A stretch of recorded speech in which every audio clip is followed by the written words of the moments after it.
Começa agora mais um Tá na Web, o programa que te deixa por dentro dos assuntos mais comentados na internet e pesquisados no Google. Eu sou Rafaela Vivas e hoje nós vamos falar sobre embolia pulmonar maciça. O que é, quando ela ocorre, quais os riscos? O assunto ganhou destaque nas redes a partir do caso da dançarina e influenciadora digital Luana Andrade, de 29 anos, que morreu na última terça, 7 de novembro, após complicações de uma lipoaspiração no joelho. Segundo o hospital onde a jovem realizou o procedimento, ela sofreu uma intercorrência abrupta respiratória e teve uma parada cardíaca após 2h30 de cirurgia. A jovem foi reanimada pela equipe médica, mas não resistiu. Bom, de acordo com o hospital, a morte foi provocada por uma embolia pulmonar maciça. Esse assunto esteve no Google Trends. Nós temos a tela aqui com as pesquisas, foram mais de 200 mil pesquisas sobre o tema, gente. E aí, esse assunto reacendeu o debate. Olha aqui, a tela, mais de 200 mil pesquisas. As pessoas querem entender, né, o que é essa doença, quais as consequências, os possíveis riscos de uma cirurgia estética. Esse assunto deu o que falar, mas o que é essa condição, como ela se manifesta, quais os cuidados na hora de escolher os profissionais para a realização dos procedimentos? Bom, tudo isso a gente vai abordar a partir de agora com 2 médicos que são os meus convidados de hoje e já estão conosco aqui no estúdio. Meus convidados aqui, doutor Fausto, o presidente da Sociedade Brasileira de Cirurgia Plástica Regional aqui do DF, o doutor Fausto Bermeo, é assim a pronúncia, certinho? Seja bem-vindo, doutor Fausto. Muito obrigado pelo convite. Doutora Camila, médica que é especialista em cirurgia vascular, doutora Camila Oliveira. Seja muito bem-vinda também, muito doutora. Muito obrigada, Rafa. Muito obrigada pela vinda dos senhores aqui pessoalmente no nosso estúdio, na TV Justiça, no STF. Vou começar com a doutora Camila. Explica pra gente o que é embolia pulmonar e o que é embolia pulmonar maciça. Seria uma forma mais severa da condição? Sim. Bom, a embolia pulmonar, ela é a complicação fatal da trombose venosa profunda. A trombose venosa, ela é a formação de coágulos dentro da veia.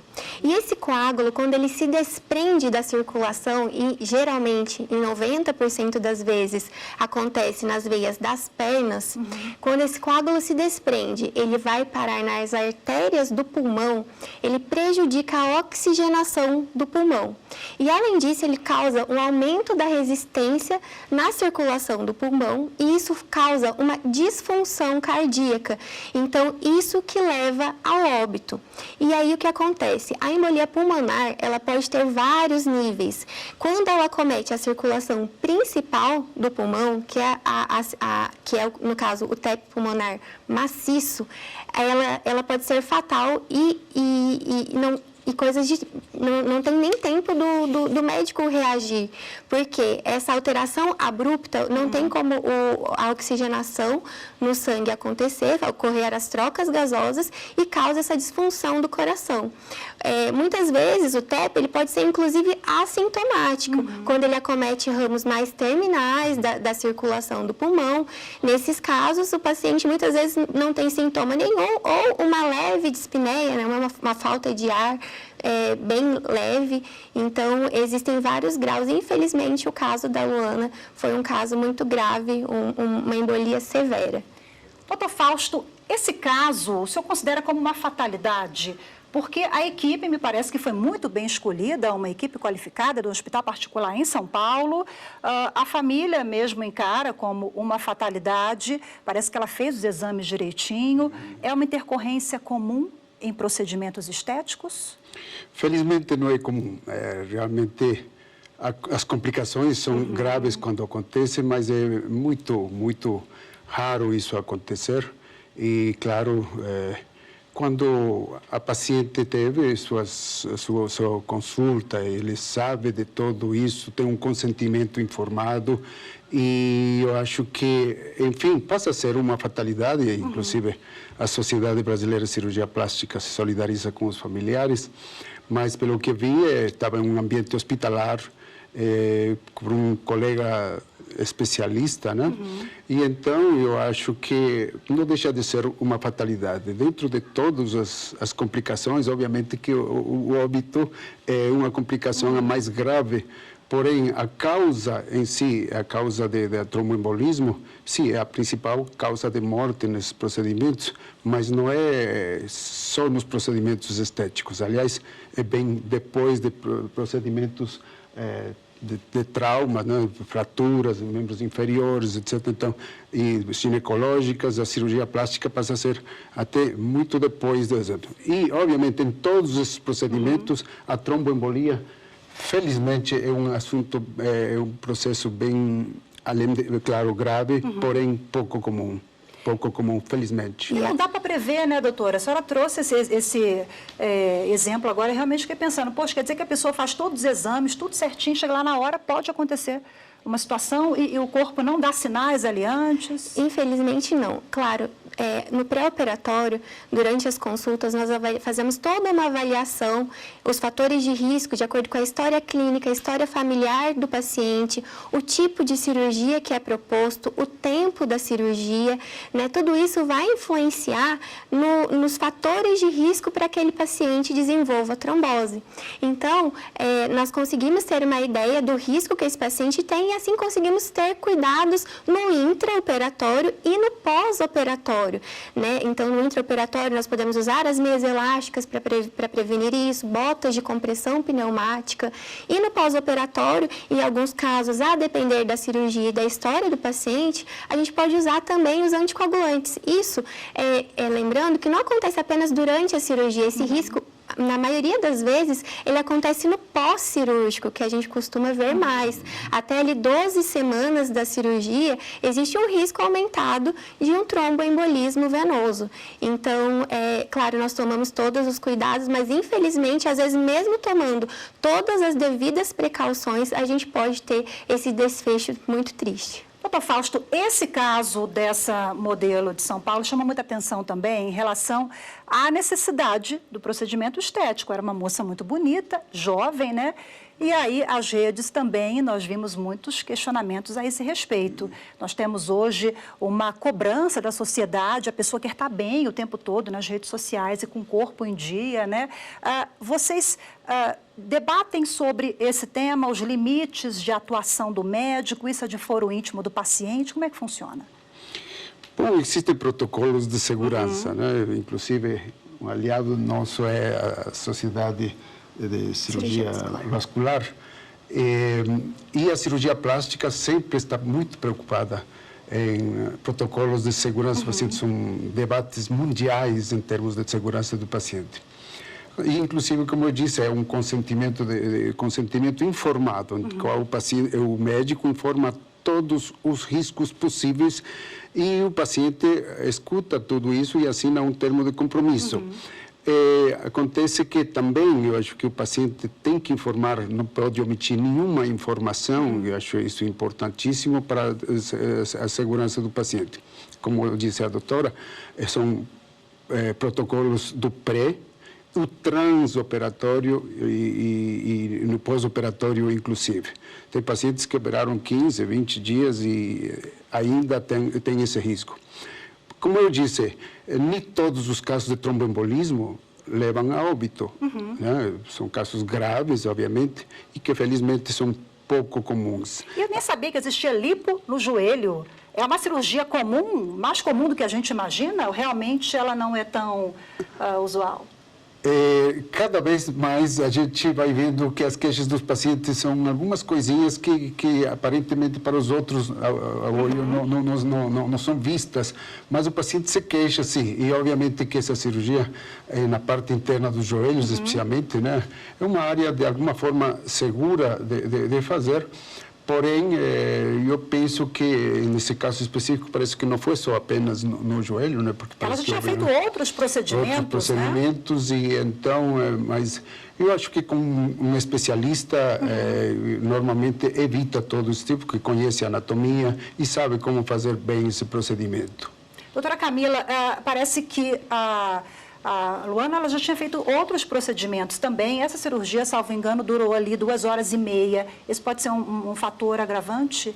Olha, diante dos critérios que aumentam o risco de trombose, qualquer cirurgia que dure acima de 45 minutos já aumenta o risco de trombose, já pontua como um critério para trombose. Então, por isso que a gente, da cirurgia vascular, a gente sempre orienta evitar, porque às vezes o paciente quer aproveitar a anestesia para associar várias cirurgias ao mesmo tempo. Então, assim, quanto menor o tempo cirúrgico, é claro que menor o risco do desenvolvimento de um tromboembolismo venoso. Não só do tempo de cirurgia, o porte da cirurgia, né, e os fatores de risco da paciente. Então, por isso é muito importante a paciente explicar não só os fatores de risco dela, se ela usa anticoncepcional, qualquer tipo de hormônio, né, se tem uma história familiar aí de trombose também. Então, o paciente tem que ser muito sincero com o médico, expor tudo o que está acontecendo para que a gente consiga estratificar da maneira correta e assim a gente conseguir prever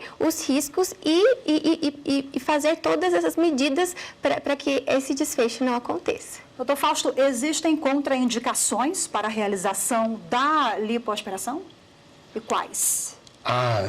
Realmente é um tema muito amplo. Contraindicações, digamos... Por exemplo, a obesidade, né? Eu já ouvi falar que às vezes a pessoa precisa perder peso para submeter à cirurgia e a lipoaspiração, ela reduz ali tantos % apenas, né? Não adianta o sujeito tentar fazer uma lipoaspiração se está obeso, precisa fazer uma reeducação alimentar, outra estratégia.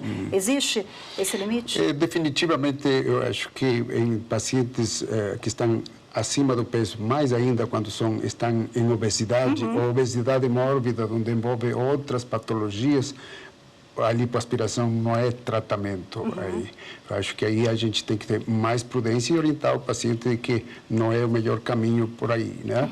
Então, e nesses pacientes, justamente pelos efeitos de outras morbidades, que vão atrapalhar também o procedimento cirúrgico, toma medicação, o anestesista tem que estar muito ligado, e é uma equipe toda, não é só o cirurgião, não é tecnicamente a cirurgia que vai evitar, é todo um conjunto, uma equipe que estará orientada à segurança do paciente. Como eu disse, na parte de tromboembolismo, às vezes acontece contra qualquer protocolo. Eu suponho que uma jovem, provavelmente os protocolos estavam indicando de que era favorável, mas isso acontece. E isso pode ser considerado fatalidade, quando a gente vê realmente estudando como foi o caso, mas é bastante preocupante, obviamente, que inclusive levando ao óbito, né? Eu acho isso importante. Doutora, a equipe médica, né, o Hospital São Luís em São Paulo, soltou uma nota dizendo que eles tentaram fazer ali várias manobras. Ela foi reanimada, acho que 4 vezes, não deu certo. Num estado crítico como esse, infelizmente, né, não deu para reverter o processo, mas no dia a dia a pessoa que tem essa condição, ela tem remédio, tem tratamento e, via de regra, não leva à morte? Olha, a maioria das vezes, né, quando uma embolia de tão grande monta, o tratamento ele é realizado com o anticoagulante. E aí o paciente fica internado alguns dias e depois ele recebe alta com o anticoagulante por remédio. Ele toma aí por pelo menos 6 meses depois do evento da tromboembólico. Porém, em casos muito graves, nós precisamos fazer outros tipos de tratamento. Entre eles, existe o tratamento fibrinolítico, que a gente usa uma medicação que vai dissolver esse trombo, e também tem o tratamento que ele é aspirativo. Nós fazemos tudo via cateterismo, nós aspiramos esse trombo que está obstruindo a circulação do pulmão e assim, na tentativa de restabelecer a oxigenação pulmonar e tirar essa sobrecarga que o coração tem. Então, assim, isso é muito mais raro acontecer, né, os procedimentos, o paciente precisar de um procedimento cirúrgico, mas sempre quando existe essa sobrecarga do coração, que é uma embolia pulmonar mais grave, maciça, né, a gente tem indicação, sim, de fazer procedimentos cirúrgicos. Doutor Fausto, agora eu quero tratar aqui com o senhor de uma situação sensível, né, que quando esse caso veio à tona, né, isso também chamou a atenção da sociedade, de todo mundo, em relação à qualificação dos médicos, né. eu citei aqui que foi no hospital em São Paulo, mas no dia a dia as pessoas que procuram uma cirurgia precisam ter ali uma relação de muita confiança com o médico. E como saber se esse médico está nos quadros da sociedade brasileira, se realmente tem a qualificação e o paciente vai ter a segurança daquele procedimento? Quais são os passos? Geralmente, quando o paciente vai a uma cirurgia, às vezes a grande maioria vem por indicação de familiares, amigos e tal. Precisamente as mídias sociais talvez não seja o melhor caminho de encontrar o melhor cirurgião, né? Mas através das informações, através do site da Sociedade Brasileira de Cirurgia Plástica, que realmente o foco dele pela excelência dos especialistas, dos profissionais, né, da sociedade, você vai e encontra e você vê se realmente ele é cirurgião, qual é a área de atuação. Você pode, através do CRM, onde tem o RQE, que é realmente o código de excelência, está qualificado para isso. Eu acho que isso é uma medida de segurança. E pode fazer a diferença, né, na hora do procedimento, totalmente. Sem dúvida, sem dúvida. Pode ser que você não evite algumas coisas, fatalidades como esta, porém, eu acho que ele está muito mais qualificado para cuidar do paciente, sabendo que a lipoaspiração, na verdade, é o primeiro, aqui no Brasil, é o primeiro procedimento na cirurgia plástica e segundo no mundo, e é a cirurgia mais procurada. Mas a tecnologia melhorou, as técnicas melhoraram, os profissionais estão melhor qualificados. Eu acho que é um procedimento seguro, porque, como eu disse, não é só na lipoaspiração que acontece com outros procedimentos, inclusive sem cirurgia, né, doutora? Com certeza. É uma simples viagem longa, você pode ter trombose. Não existe tromboembolia se não existe trombo, né? Então, eu acho que é importante fazer esse estudo prévio e, sobretudo, conhecer o paciente, assim como o paciente tem que conhecer o cirurgião que vai operar, né? Ter uma identidade melhor. Perfeito, excelente reflexão para a gente fechar. E realmente a cirurgia plástica tem índices baixíssimos, a lipoaspiração, né, de morte. Esse caso chama a atenção de todo mundo.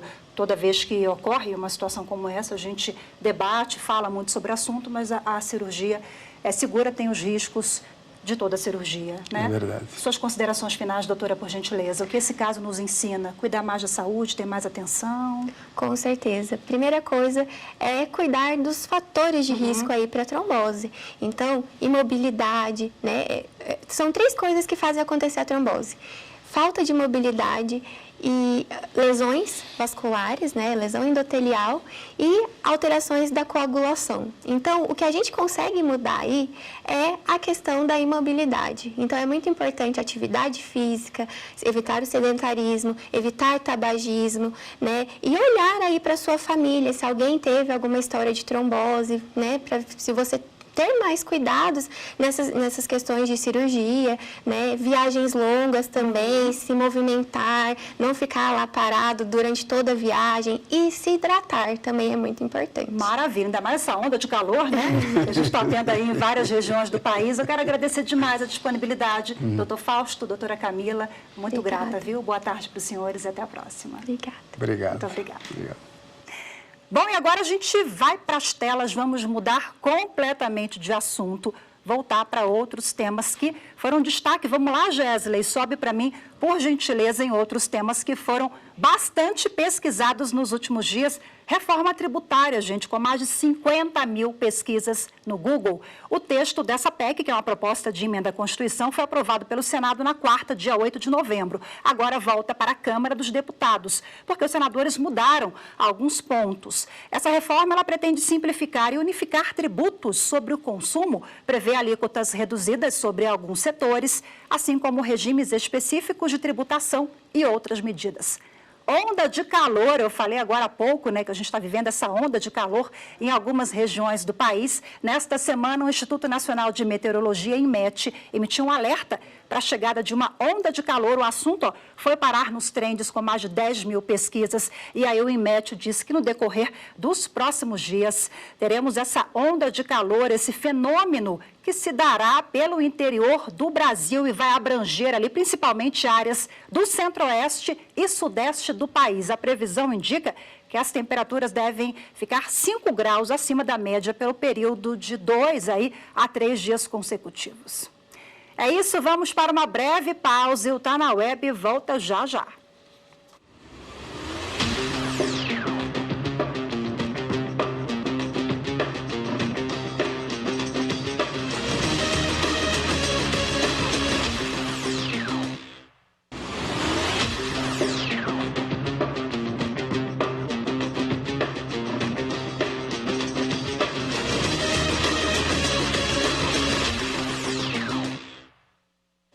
Tá na Web de volta agora para esclarecer um tema de interesse público. É falso que o governo federal tenha instituído uma taxa mensal para que os proprietários rurais possam usar a água de poços artesianos instalados em suas terras. Vamos conferir o vídeo.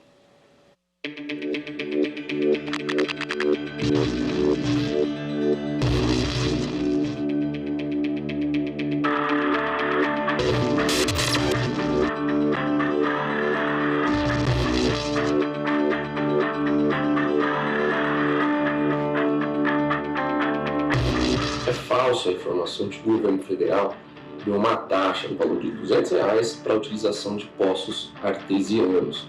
O governo federal não instituiu qualquer cobrança de valores para a utilização por meio de taxa. Primeiro porque taxas como espécie de tributo deve ser instituído por lei. Quem diz isso é a Constituição Federal, no artigo 150, inciso 1º. Outra coisa, a competência para a regulamentação das questões relacionadas a poços artesianos, como bem esclarecido pela própria Agência Nacional de Águas, diz respeito aos estados e municípios. A outorga para a utilização, de fato, é do poder público. Ou seja, o poder público ele precisa autorizar a utilização desses poços artesianos. Mas não é da União a competência para a fixação de taxas. Essa fake news, assim como outras, tem o único condão de confundir a sociedade, de fazer com que as pessoas tomem decisões ou emitam opiniões pautadas em situações equivocadas.